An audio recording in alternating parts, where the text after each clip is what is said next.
नमस्कार, मैं हूं मनोज सिंह और आप देख रहे हैं Vikramshila academy Lucknow YouTube channel.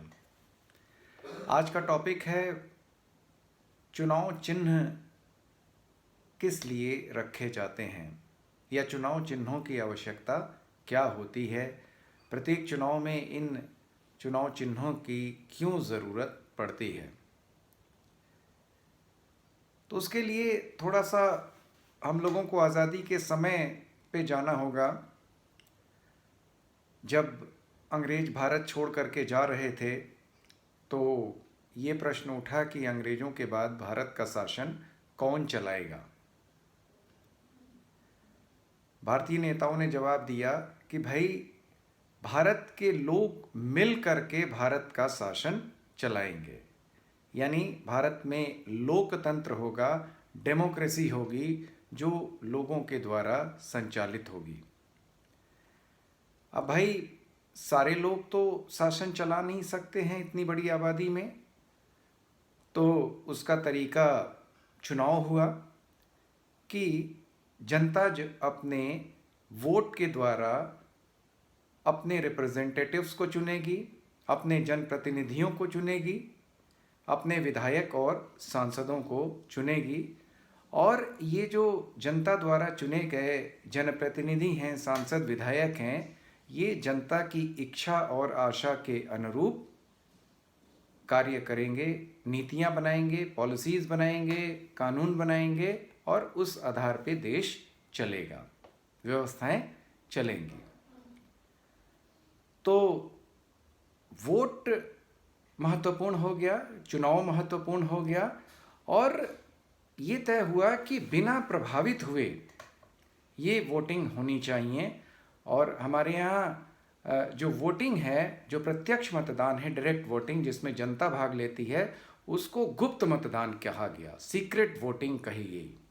यानी बिना किसी से प्रभावित हुए प्रत्येक भारतीय बालिग नागरिक को वोट देना होता है।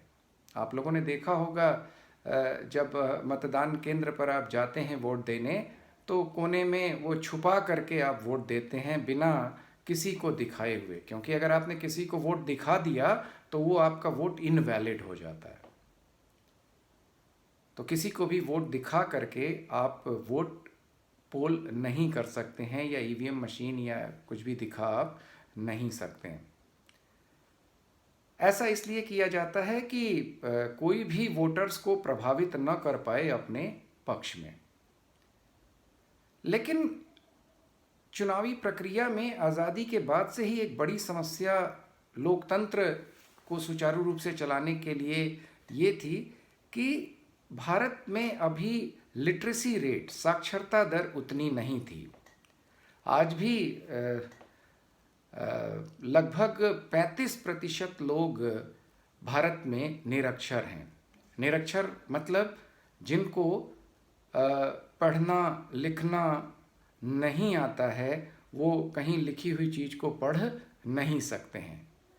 तब वोटिंग के दौरान ये समस्या आन पड़ी कि भाई जिसको पढ़ना नहीं आता है वो कैसे अपने वांछित प्रत्याशी को वोट करेगा। तो इसका तरीका ये खोजा गया कि चुनाव चिन्ह की व्यवस्था कर दी जाए, राजनीतिक दलों को चुनाव चिन्ह आवंटित कर दिया जाए। इसके अलावा जो निर्दलीय प्रत्याशी भी लड़ रहे हैं उनके भी चुनाव चिन्ह होने चाहिए। और ये प्रत्याशी जब जनता के बीच जाएं तो अपना चुनाव प्रचार करते समय अपने चुनाव चिन्ह का भी उल्लेख करें।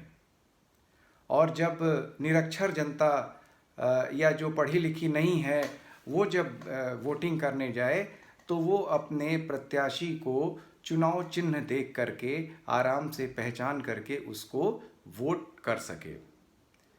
जैसे कोई निरक्षर प्रत्याशी जाता है, वो वहाँ पर जब ईवीएम पर देखेगा तो उसको कमल दिखेगा, साइकिल दिखेगी, हाथी दिखेगा, हैंडपम्प दिखेगा, पंजा दिखेगा उसको, या कुछ और तमाम चिन्ह होते हैं जो निर्दलीय प्रत्याशियों को आवंटित होते हैं।